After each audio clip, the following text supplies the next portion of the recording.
Alors, bienvenue à tous pour ce premier rendez-vous actualité sociale de l'année 2025. Donc là, pendant un peu moins d'une heure, le but c'est de vous exposer les nouveautés qu'on a eues, les principales nouveautés qu'on a eues en ce début d'année. Donc c'est vrai qu'habituellement, en droit social, on a des habitudes chaque année avec des récurrences de textes qui arrivent sur des mêmes périodes avec des étapes similaires. Et c'est vrai que là, depuis le milieu d'année 2024, on a été bien, bien bousculé par les enchaînements des différents gouvernements qui ont forcément eu un impact important sur l'état législatif des textes. Et donc habituellement, notamment, on a les textes donc de la loi de finances et de la loi de financement de la sécurité sociale qui entrent en application en début d'année et dont on a les textes en fin d'année. Donc là, ça n'a pas été le cas parce que ces deux textes sont entrés en application au premier trimestre de l'année 2025. Donc voilà, c'était intéressant de se donner rendez-vous aujourd'hui pour faire un point sur les principales mesures de ces textes et également sur d'autres mesures qui viennent impacter le droit social du début de l'année 2025. Donc voilà, je vous ai préparé une présentation en 3 temps. Donc dans un premier temps, je vais aborder les actualités principales du début d'année. Et ensuite, on se concentrera sur les mesures sociales de la loi de finances et les mesures de la loi de financement de la sécurité sociale. Donc, comme on est assez nombreux à cette présentation, je ne vais pas prendre les questions au fil de la présentation. J'en prendrai quelques-unes à la fin du webinaire. Et ensuite, de toute façon, moi, je les aurai et je reviendrai vers vous plus en détail si vous avez des questions plus précises.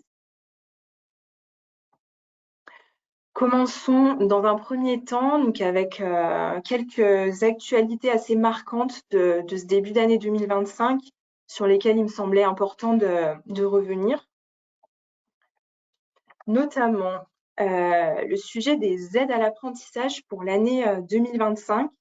Donc c'est vrai que ces aides, là, ça commence à faire un moment qu'elles sont dans le paysage juridique. Ça fait depuis fin 2020 de mémoire.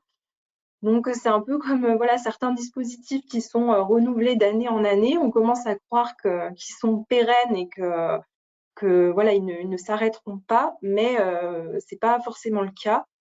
Surtout que là, on a eu une petite frayeur en fait, parce que depuis 2020, les aides à l'apprentissage sont reconduites par un décret qui est publié à chaque fin d'année. Et donc là, ça n'a pas été le cas en fin d'année 2024. Mais on avait quand même eu une communication du ministère qui venait nous dessiner les contours des aides à l'apprentissage telles qu'elles seraient en 2025. Mais on était dans l'attente d'un décret pour avoir vraiment l'ensemble des modalités d'application. Donc ce décret est paru fin février 2025 et est venu nous préciser que les aides à l'apprentissage, que ce soit dans les entreprises d'au moins 250 salariés et également dans celles de moins de 250 salariés, allaient être diminuées. Donc on passe de 6 000 € à 2 000 € pour les entreprises d'au moins 250 et on passe de 6 000 € à 5 000 € dans les entreprises de moins de 250 €. Donc cette baisse des aides, elle est pas très étonnante. Elle s'inscrit vraiment dans le contexte de nécessité de faire des économies sur l'ensemble des mesures. Et voilà, les aides à l'apprentissage n'y font pas obstacle. C'est vrai qu'en 2020, il y avait une ambition importante de développer l'apprentissage. Le gouvernement a vraiment mis beaucoup de fonds dedans, notamment concernant les aides. Et c'est vrai que là, après quelques années, on se rend quand même compte que ça coûte un peu cher. Et finalement, voilà, on commence à les diminuer un peu. Et là, la particularité, donc avec cette parution du décret fin février, c'est qu'en fait, on se retrouve avec un trou en fait pour les contrats d'apprentissage qui ont été conclus entre le 1er janvier 2025 et le 23 février 2025 pour les contrats d'apprentissage d'un niveau supérieur au bac. Donc là, en fait, on n'a plus les employeurs qui auraient eu recours à de l'apprentissage pendant cette période n'ont pas droit aux aides, puisqu'il faut que le contrat ait été conclu à compter du 24 février 2025. Donc ça, c'est le côté un peu décevant. On n'a pas eu de rétroactivité sur ce point. Donc voilà, je vous ai mis un petit tableau récapitulatif selon le cas pour que vous puissiez mieux voir dans quel cas vous vous trouvez, quel montant d'aide vous percevez en fonction de la taille de votre entreprise et du niveau de diplôme préparé par votre apprenti. Donc là, petit rappel pour bénéficier de l'aide à l'apprentissage. C'est pas mal parce qu'en fait, on n'a pas de dossier assez complexe de demande d'aide à formuler où on aurait pas mal de pièces à communiquer, ensuite attendre une instruction pour savoir si on peut bénéficier de l'aide. Là, en fait, toutes les informations liées au contrat d'apprentissage se font via la DSN. Et en fait, c'est ça qui va déclencher le versement de l'aide par l'agence de services et de paiement. On a eu des précisions, par contre, dans le décret du 22 février, puisqu'on vient nous dire que pour bénéficier de l'aide, il faut absolument que l'employeur transmette son contrat d'apprentissage à l'opérateur de compétences au plus tard dans les 6 mois qui suivent la conclusion du contrat. Donc ça, c'est une précision qu'on n'avait pas eue avant. Et une seconde précision, on vient nous dire que cette aide à l'apprentissage, elle ne peut pas être touchée par l'employeur qui aurait recours à un apprenti deux fois de suite pour un diplôme équivalent. En gros, ça concerne les apprentis qui redoubleraient. On ne pourrait pas bénéficier 2 fois de l'aide à l'apprentissage. Et pour rappel, alors ça, je ne l'ai pas reprécisé parce que tout le monde l'a quand même bien en tête, mais cette aide à l'apprentissage, elle est versée uniquement pendant la première année d'exécution du contrat. Donc voilà pour l'apprentissage. On a eu un autre décret à peu près dans le même temps, puisqu'il date du 20 février 2025, sur les indemnités journalières sécurité sociale.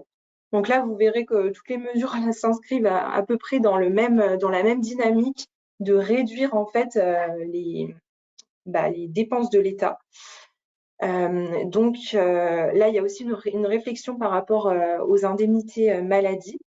Donc, pour rappel, pour calculer ces fameuses indemnités, on se base sur le salaire journalier de référence. On prend comme salaire de référence le salaire journalier de base et pour cela, on prend les 3 mois qui précèdent l'arrêt de travail. On fait une moyenne et la moyenne qu'on a, on va la prendre en compte que dans la limite de 1,8 SMIC. Et là, notre décret du 20 février 2025, il vient réduire ce plafond de prise en compte de 1,8 SMIC à 1,4 SMIC. Donc là, on vous a fait le calcul par rapport aux valeurs du SMIC actuel. Le salaire de référence pris en compte pour un mois sera plafonné à 2 522,22 € au lieu de 3 243,24 €, donc ce qui représente quand même un bon delta. Donc logiquement, ça a pour impact de diminuer le montant des indemnités journalières qui sont versées par la caisse à l'assuré. Donc quelles sont les conséquences pour nous employeurs? On vient baisser le montant des IJSS, mais on ne vient pas baisser le montant qui est dû par l'employeur dans le cadre du complément employeur. Quand le salarié remplit les conditions fixées par la loi ou la convention collective pour en bénéficier, l'employeur doit compléter les indemnités journalières versées. Donc là, en fait, le delta qui ne sera plus versé en fait par la caisse, sera compensé par l'employeur. Donc en fait, on vient faire peser sur les entreprises le coût lié aux arrêts de travail. Il y a aussi des entreprises dans lesquelles le complément employeur le complément va être pris en charge par un organisme de prévoyance. Donc dans ce cas-là, il faudra s'attendre pour les employeurs à des revalorisations des cotisations à ces organismes parce que forcément, ils auront un surcoût élevé aussi qui devront rabattre sur le coût des cotisations.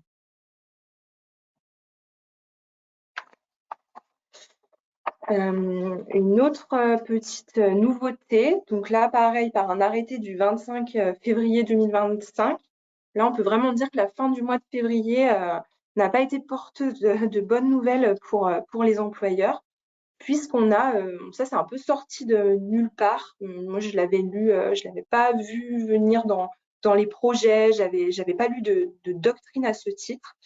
Mais on a un nouveau barème d'évaluation des avantages en nature véhicules qui s'applique à compter du 1er février 2025.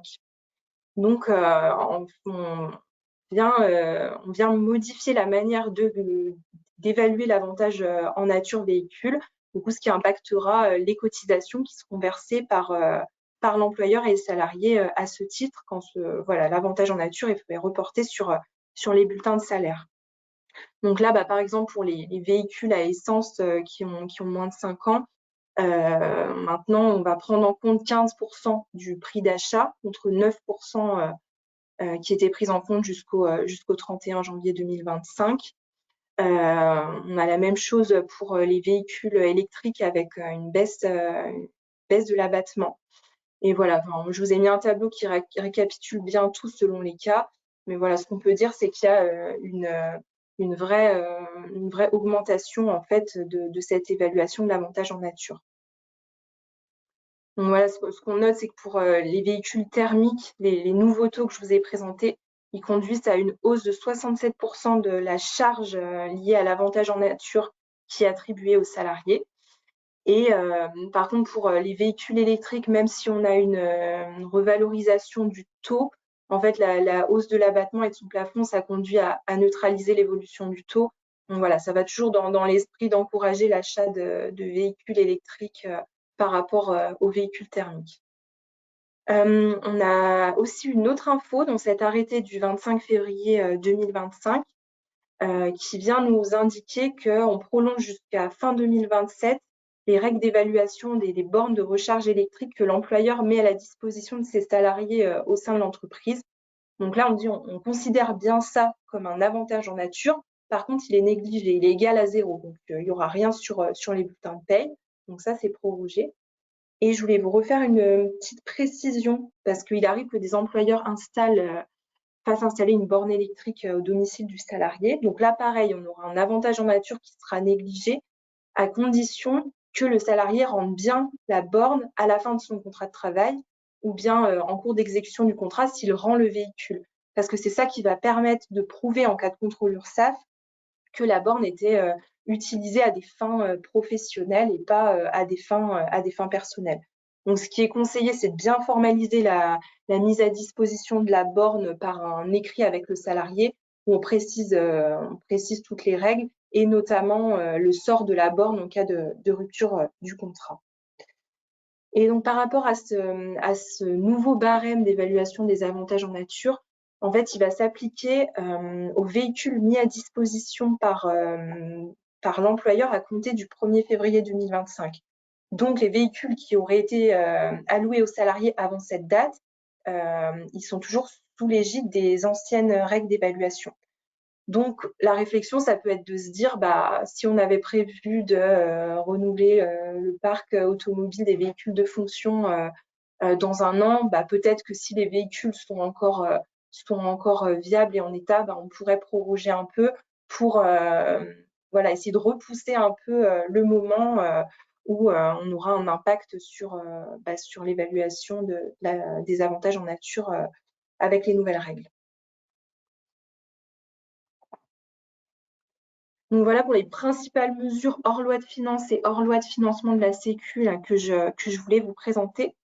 Et maintenant, on va pouvoir s'attaquer aux deux gros textes du début de l'année. Et on va commencer par la loi de finances pour 2025, donc du 14 février 2025. Donc là, je ne vais pas revenir sur tout le parcours chaotique qu'on a connu depuis la fin d'année 2024 pour aboutir à cette parution de loi. Mais voilà, comme je vous le disais, C'est assez, enfin, je crois même que c'est inédit qu'on ait une loi de finances qui paraisse au premier trimestre de l'année pour laquelle elle s'applique. Donc là, voilà, on va avoir plein de mesures avec la spécificité par rapport aux autres années, que là, on va avoir des mesures qui vont être rétroactives. Et voilà. Donc là, je vais vous présenter les principales mesures sociales qui donc intéressent les employeurs. Donc, dans un premier temps, dans la loi de finances, on a eu tout un jeu de reconduction de plusieurs dispositifs qui existaient déjà. Donc là, je vais vous les passer rapidement en revue parce que c'est des dispositifs qu'on connaît bien maintenant et qu'on commence à maîtriser. Donc, tout d'abord, on a une prolongation de l'exonération sociale et fiscale des pourboires pour l'année 2025.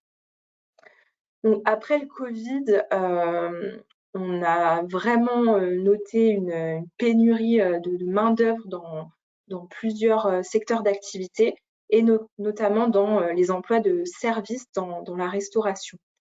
Donc, en fait, à compter du 1er janvier 2022, pour essayer de rendre un peu plus attractifs ces emplois, on a mis en place un régime social et fiscal de faveur pour les pourboires qui sont versés aux salariés.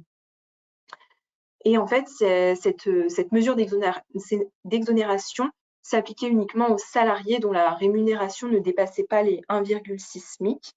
Et cette mesure, c'était comme je le disais, une mesure temporaire. Elle devait prendre fin le 31 décembre 2024. Et donc là, on a la loi de finances de 2025 qui est venue nous dire on va proroger à nouveau cette mesure pour toute l'année 2025 et exactement dans les mêmes conditions que celles applicables jusqu'en 2024. Et comme je vous le disais tout à l'heure, de manière rétroactive depuis le 1er janvier 2025. Donc ça s'applique aux pourboires qui sont remis aux clients, soit directement aux salariés, soit qui sont centralisés par l'employeur qui les reverse ensuite à l'ensemble de ses salariés. Donc bien sûr, on ne visera pas la pièce de 50 centimes qui est laissée à la fin du repas, mais voilà, c'est quand les dispositifs de récolte des pourboires sont un peu plus encadrés dans l'entreprise et concernent des sommes un peu plus conséquentes. Donc ensuite, on a eu à nouveau une reconduction d'un régime social et fiscal de faveur qui concerne la renonciation par les salariés à des jours de repos. Donc là, pareil, ça avait été mis en place en 2022 par une loi de finances rectificative qui était venue octroyer aux salariés la possibilité de demander à son employeur de renoncer à des jours de repos contre la monétisation de ces jours qu'il travaillerait en plus.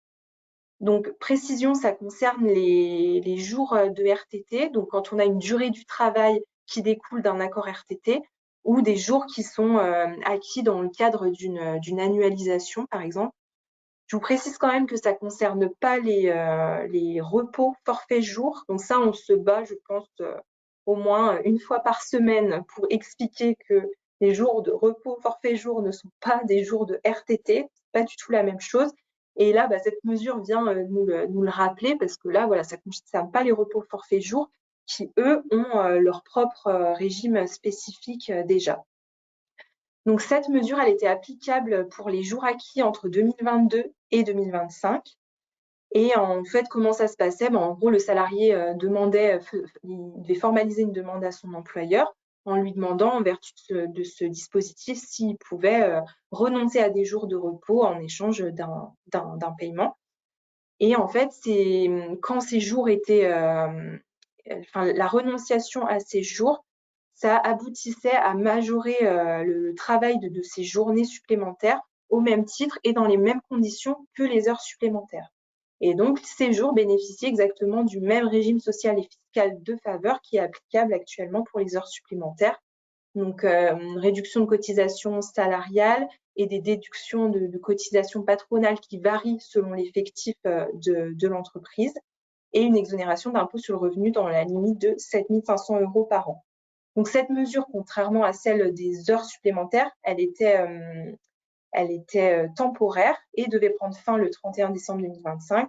Et là, la loi de finances vient nous indiquer qu'on proroge cette mesure jusqu'à la fin d'année 2026, donc pour tous les jours de repos acquis jusqu'au 31 décembre 2026. Une nouvelle reconduction qui concerne cette fois la prise en charge par l'employeur des abonnements de transport public que les salariés souscrivent pour se rendre de leur domicile jusqu'à leur lieu de travail. Donc ça, c'est bien rentré dans le paysage juridique et dans les esprits de tout le monde. L'employeur a l'obligation de prendre en charge 50% du coût de ces abonnements de transport, et cette prise en charge patronale est exonérée de cotisations sociales et d'impôts sur le revenu. Mais on a des employeurs qui peuvent décider de prendre en charge plus de 50%. On le voit quand même de manière assez régulière. Et par principe, sur cette prise en charge supralégale, on n'aura pas d'exonération, sauf certains cas exceptionnels dans lesquels il faut remplir des conditions pour pouvoir bénéficier d'une exonération. Et là encore, il y a beaucoup de mesures qui étaient parues en 2022 où on avait vraiment des problématiques liées au pouvoir d'achat des Français. Donc, on avait mis en place plein de petites mesures comme ça pour permettre de booster le pouvoir d'achat des salariés. Et notamment, une loi d'août 2022 avait institué la possibilité pour l'employeur de bénéficier d'une exonération de cotisations sociales, d'une prise en charge de 25% supplémentaire du coût des abonnements. Donc, en gros, si l'employeur prenait en charge 75% du coût d'un abonnement, il bénéficiait d'une exonération de cotisation. Donc, c'était assez attractif pour lui. Donc, ça lui permettait de dire, allez, je me lance, je fais ça. Et le salarié, forcément, gagnait en pouvoir d'achat puisqu'il avait un coût de son abonnement qui était encore moins élevé. Donc, ce dispositif, il devait prendre fin au 31 décembre 2024. Et là encore, la loi de finances est venue reconduire ce régime social et fiscal de faveur exactement dans les mêmes conditions jusqu'à la fin de l'année 2025.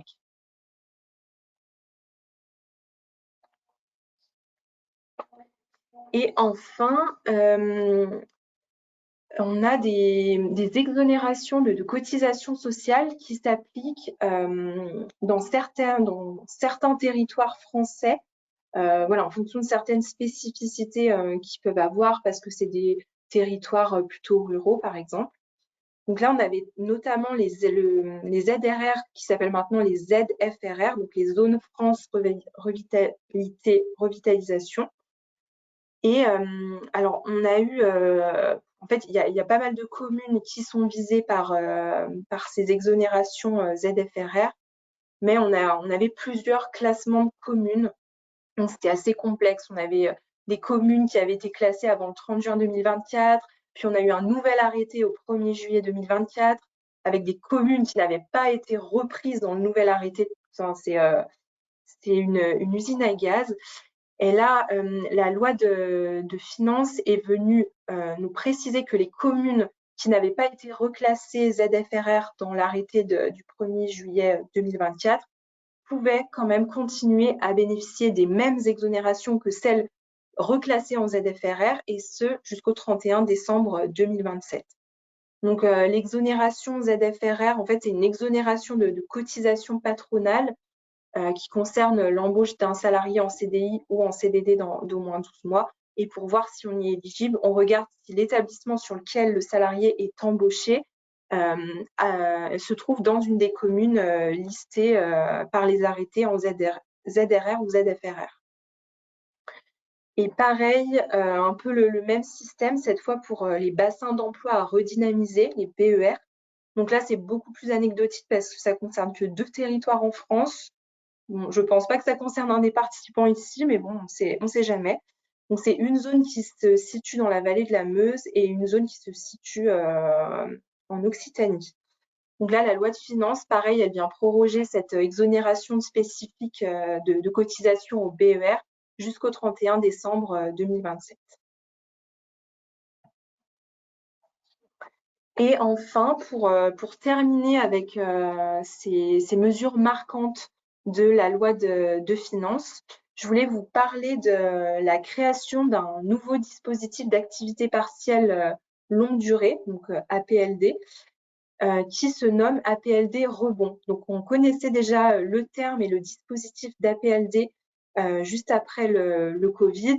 Et en gros, dans la loi de finances, là, pour 2025, ils n'ont pas été très inventifs, ils n'ont pas réinventé les choses, puisqu'ils ont quasiment calqué exactement le même dispositif qui existait juste après le Covid, mais cette fois dans le cadre de cet APLD rebond. Donc, c'est quoi en fait l'objectif d'un dispositif d'activité partielle longue durée? C'est de permettre à une entreprise qui ferait face à des difficultés ou à une réduction de son activité, du moins plutôt durable, mais pour autant pas de nature à compromettre sa pérennité, en fait, de continuer à assurer le maintien de l'emploi dans ses salariés, de ses salariés dans l'entreprise, pour passer en fait cette période de réduction d'activité sans avoir à procéder à des licenciements économiques.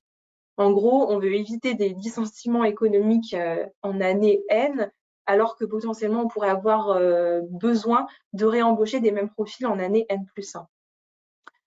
Donc, la loi de finances vient nous expliquer comment mettre en place ce dispositif. Donc, ça se fait soit par un accord d'entreprise, soit par un document unilatéral de l'employeur qui sera réalisé après consultation du CSE. Et peu importe le mode de mise en place, en fait, ce document, il doit être adressé à l'administration et validé par l'administration. Donc, cet accord, il doit contenir la durée d'application, quelles sont les activités et les salariés concernés. Il faut aussi qu'on renseigne quelle sera la réduction d'horaire qui sera appliquée aux salariés dans le cadre de cette activité partielle. Et important aussi, l'entreprise doit prendre des engagements dans le cadre de ce dispositif pour montrer qu'elle va maintenir l'emploi, assurer la formation professionnelle de ses salariés. Le but, c'est pas juste de pouvoir baisser l'activité de ses salariés pour pouvoir réduire les coûts. Il faut quand même qu'on montre qu'on s'engage pour pérenniser l'activité et pour une fois que le dispositif d'activité partielle prendra fin, pour qu'on puisse redonner du travail aux salariés, qu'on ait montré qu'on les ait formés pendant toute la période. Donc, pour la durée d'application de cette activité partielle longue durée, on vient nous préciser que elle s'applique aux accords qui seront transmis à l'administration entre le 1er mars 2025 et une date qui sera fixée par décret à paraître, mais au plus tard, ce sera le 28 février 2026. Donc, il y a une procédure spécifique de validation par l'administration qui va instruire le dossier et qui aura un délai de 15 jours ou de 21 jours selon le document de mise en place pour accepter ou non l'activité partielle longue durée dans l'entreprise.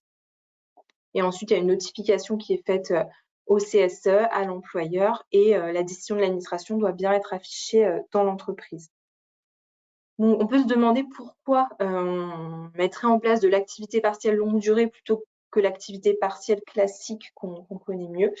C'est surtout par rapport à l'administration. Donc là, les taux de l'indemnité à verser aux salariés et surtout, ce qui intéresse les employeurs, de l'indemnité qui sera versée par l'État pour prendre en charge ces heures chômées seront plus favorables que ceux de l'activité partielle de droit commun.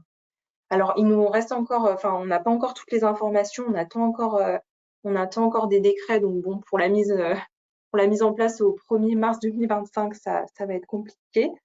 Mais voilà, ce que le ministère du Travail nous a quand même précisé, c'est que le reste à charge de l'employeur devrait être d'environ 15% contre actuellement 50% pour une activité partielle de droit commun.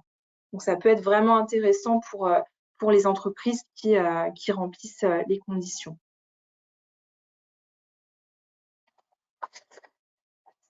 Enfin, dans la loi de finances, on a eu quelques nouveautés en matière de financement de la formation et de l'alternance. Donc là, je vais pas rentrer trop dans les détails parce que le droit de la formation professionnelle, c'est vraiment quelque chose de très, très spécifiques et très complexes, mais je voulais quand même vous lister ce qu'il y avait dans la loi à ce titre. Donc, on a supprimé l'exonération générale de la taxe d'apprentissage qui était applicable aux entreprises qui exerçaient une activité de mutuelle. Donc maintenant, on va venir exonérer de taxes d'apprentissage uniquement les rémunérations qui sont versées aux apprentis, alors qu'avant, c'était vraiment pour tous les salariés. Également, on laisse la possibilité maintenant aux branches professionnelles de faire varier leur niveau de prise en charge des contrats d'apprentissage quand, dans l'action de formation qui est suivie par l'apprenti, on a des périodes de formation, que ce soit totale ou partielle, à distance. On nous indique également que maintenant l'employeur aura l'obligation de participer au financement du contrat d'apprentissage pour les contrats d'apprentissage avec des apprentis qui préparent un diplôme de niveau au moins Bac+3. Donc, ça veut dire qu'on aura une prise en charge de l'opérateur de compétences, donc de l'OPCO, qui sera moins importante et qui sera compensée logiquement par la participation de l'employeur. Donc là, on attend un décret pour savoir le montant de la participation. Est-ce que ce sera forfaitaire? Est-ce que ce sera en fonction du coût de la formation? Voilà, on a encore des précisions à attendre à ce titre. Et enfin, on vient nous préciser que les formations ACRE qui ne sont pas certifiantes ne pourront plus être financées par le CPF parce qu'on a remarqué qu'il y avait eu des abus à ce titre.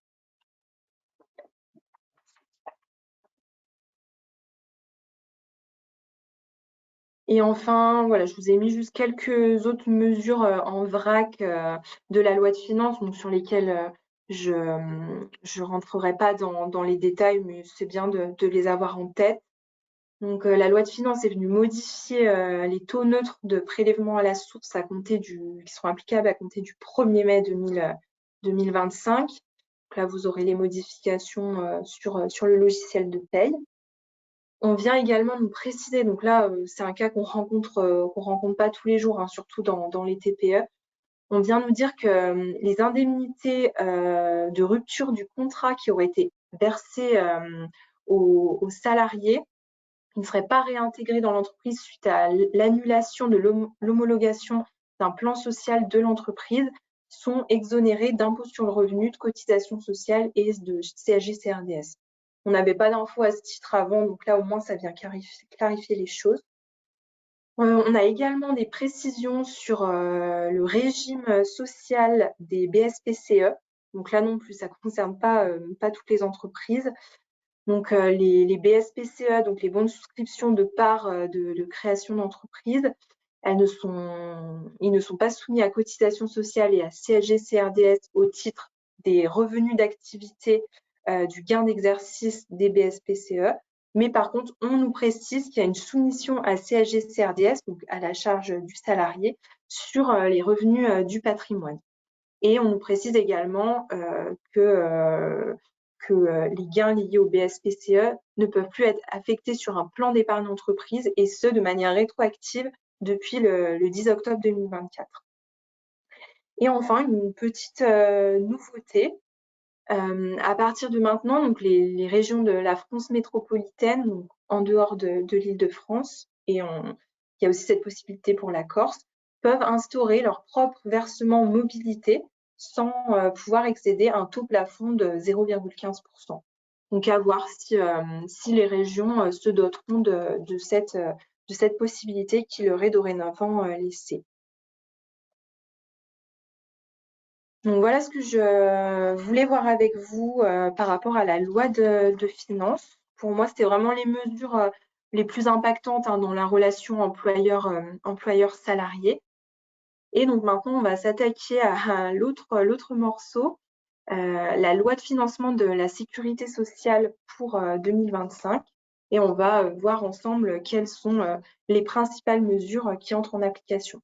Donc là, la loi de financement de la sécurité sociale, donc elle a connu à peu près les mêmes rebondissements et le même parcours chaotique que sa sœur, la loi de finances. Donc, et là, on a eu une une parution de la loi le 28 février 2025.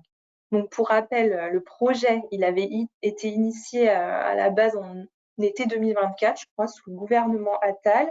Puis, il a été déposé en octobre 2024 par le gouvernement Barnier. Et là, on a eu pas mal de retouches ensuite en janvier 2025 par le gouvernement Bayrou pour éviter la censure et les mêmes écueils que les précédents gouvernements. Et voilà, on a eu finalement l'adoption par le Sénat le 17 février 2025 et voilà la parution de la loi fin février. Pour un petit rappel. Donc pour moi, la mesure qui est quand même la plus réformante en fait, de manière structurelle, ça va être cette grosse réforme des allègements généraux de cotisations patronales qui va s'étendre sur une durée de 2 ans. Donc ça, c'est des mesures qui étaient déjà dans le projet initial de la loi de financement de la Sécu. Donc on a une première étape en 2025 où on va venir réduire les 3 allègements et ce à compter du 1er janvier 2025. Donc là aussi, pour la loi de financement de la sécurité sociale, on est également sur des mesures qui vont être rétroactives. Donc tout d'abord, la cotisation maladie et la cotisation famille. Là, on va avoir la même logique pour ces 2 cotisations, puisque la loi de financement de la Sécu vient réduire le plafond de rémunération à prendre en compte pour déterminer si l'employeur est éligible au taux réduit au titre, pour tel ou tel salarié. Donc pour la cotisation maladie, le plafond il passe de 2,5 SMIC à 2,25 SMIC. Et pour la cotisation famille, le plafond passe de 3,5 SMIC à 3,3 SMIC.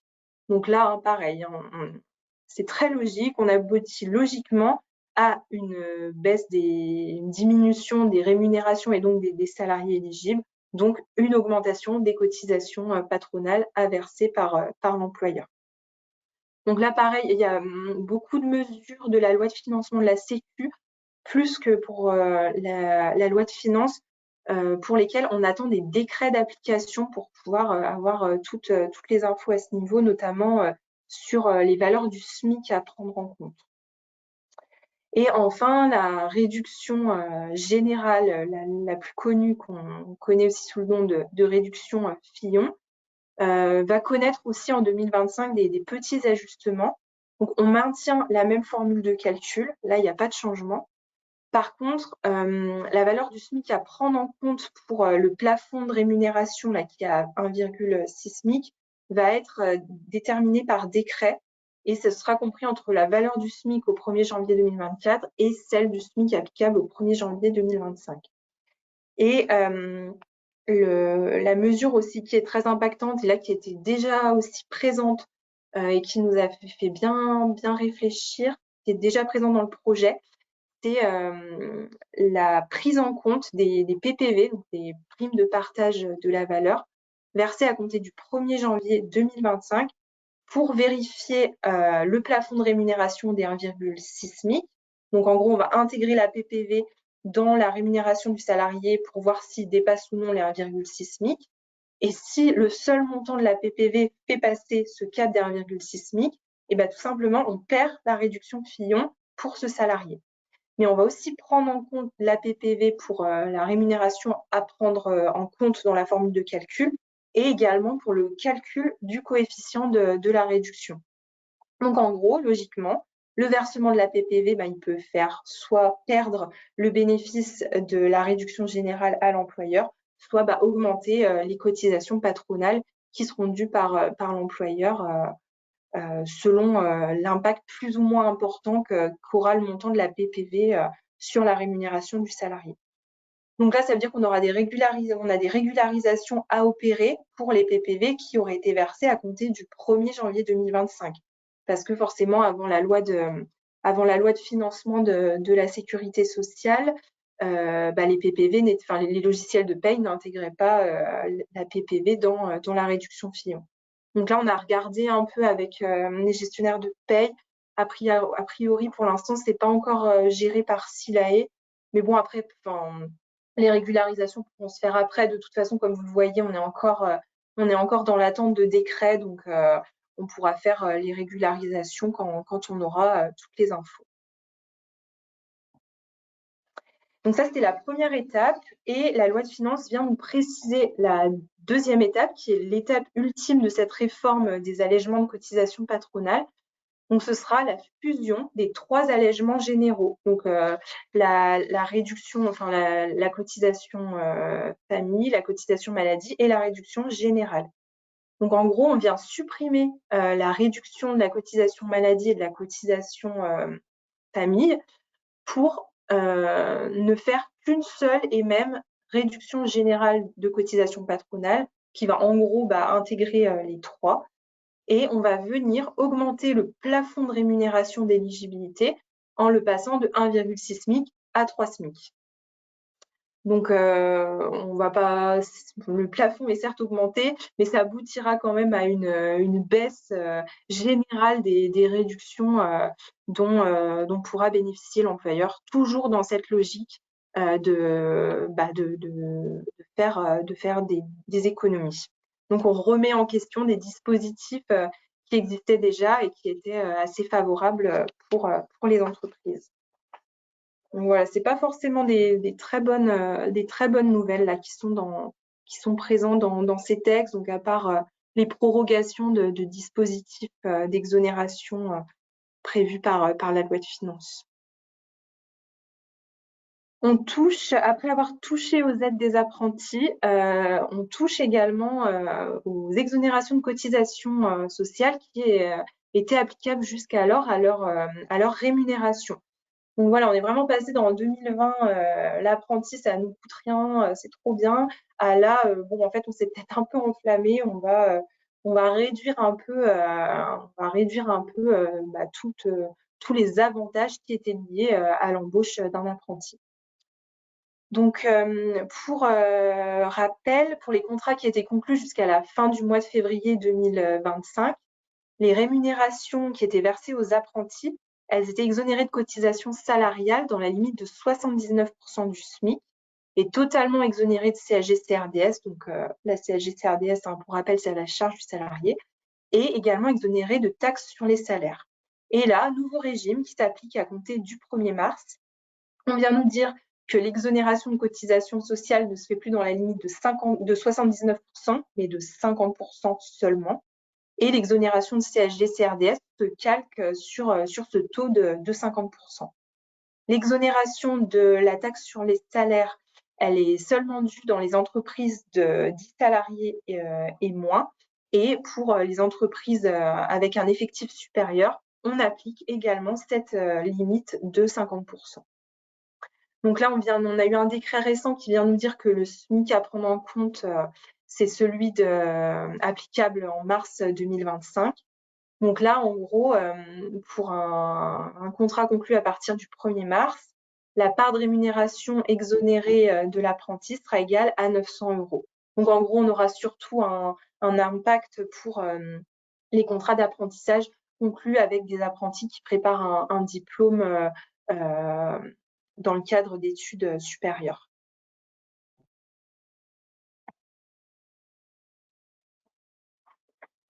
Un petit changement aussi concernant les attributions gratuites d'actions par l'employeur à ses salariés. Donc là, pareil, je ne sais pas s'il y a beaucoup de personnes qui sont concernées.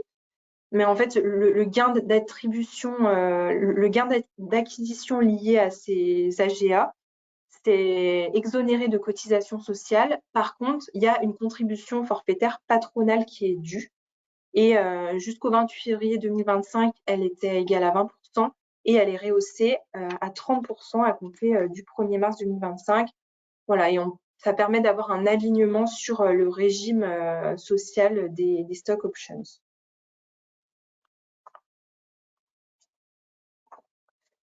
Et pour finir, donc comme pour la loi de finances, j'ai voulu aussi vous énumérer quelques mesures présentes dans la loi de financement de la sécurité sociale sur lesquelles je ne vais pas revenir en détail, mais voilà, que vous aurez au moins en tête si vous êtes concerné par l'une de ces situations.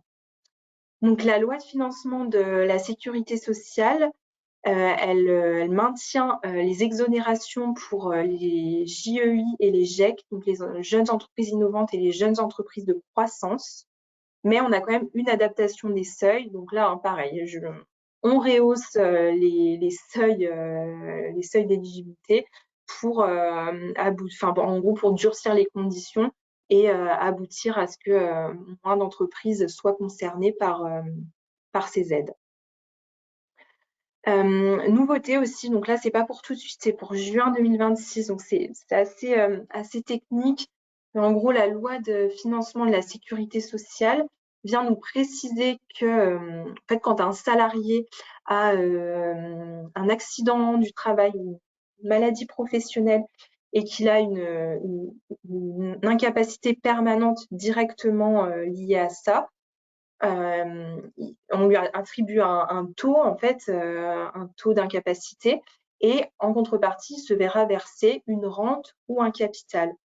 Et là, on vient nous préciser qu'à compter de juin 2026, cette rente ou ce capital intégrera la réparation du déficit fonctionnel permanent, alors qu'avant, ce n'était pas intégré dedans.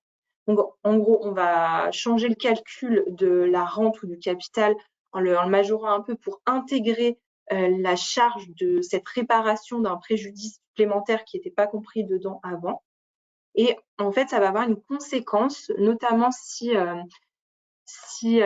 l'employeur a eu un salarié qui a eu un accident du travail ou une maladie professionnelle et qui agit en reconnaissance de la faute inexcusable de l'employeur. Et ben, dans ce cadre, la réparation de ce déficit fonctionnel permanent, elle ne pourra plus être demandée à l'employeur parce qu'elle sera intégrée dans le calcul de la rente ou du capital. Donc ça, c'est un peu technique, c'est juste pour que vous l'ayez en tête, qu'il y aura peut-être voilà, qu'il y aura des modifications par rapport à ça dans un an.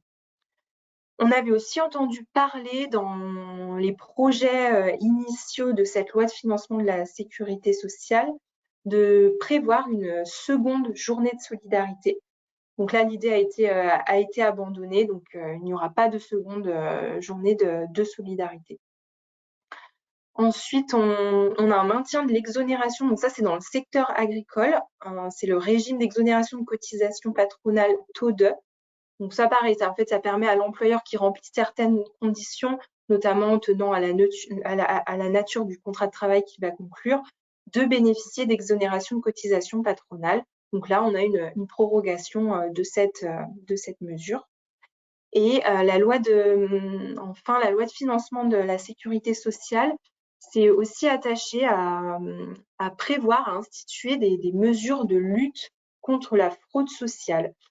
Notamment, il y a un mécanisme qui devrait se mettre en place d'information de l'employeur en cas de fraude connue par la caisse, par un assuré, aux indemnités journalières.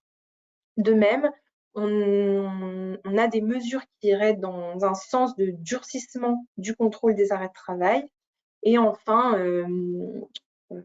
des mesures mises en place pour faciliter les échanges entre les caisses, les agents de contrôle et les employeurs. En fait, tout ça pour avoir plus de fluidité et de pouvoir mieux lutter en fait contre la fraude, notamment sur les arrêts de travail. Donc là, voilà, encore, ça, toujours, en fait, les mesures s'inscrivent dans une nécessité de faire des économies et d'arrêter, en fait, de faire partir de l'argent comme ça dans des fraudes qui ne pourraient pas être repérées parce qu'on n'avait pas les outils suffisants pour.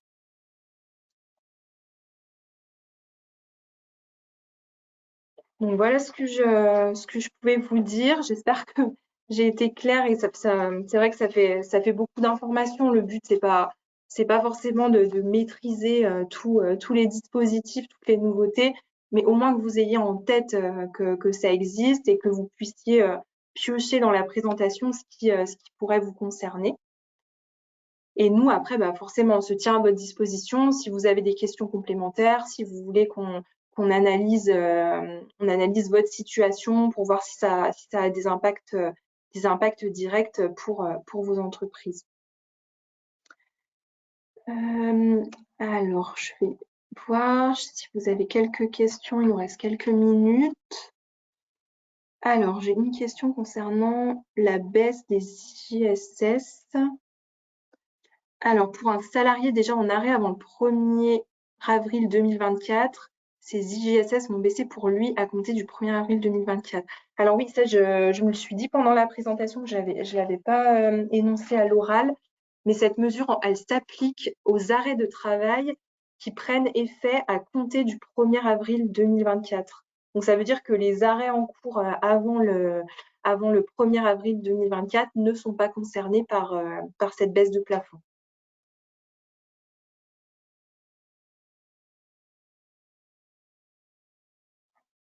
Alors, est-ce que la PLD rebond peut être conclue après un accord APLD? Alors pour moi, il n'y a pas de en tout cas dans les textes, il n'y a rien qui s'y oppose. Comme je le disais, on attend encore un décret d'application, mais ça m'étonnerait qu'il y ait quelque chose par rapport à ça.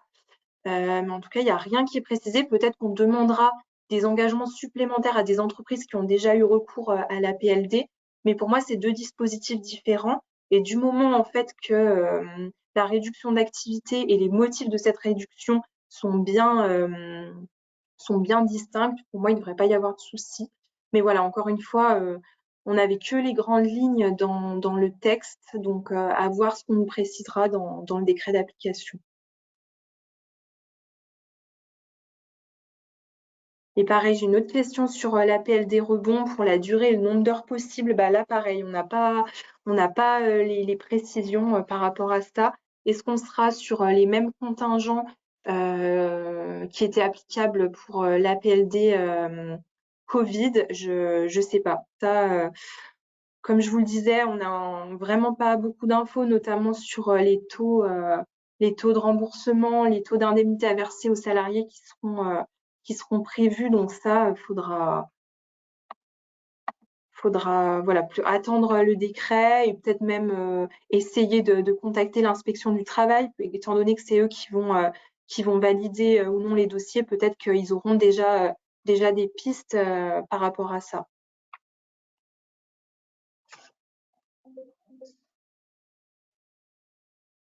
Je crois que j'ai fait le tour des questions, s'il n'y en a pas d'autres.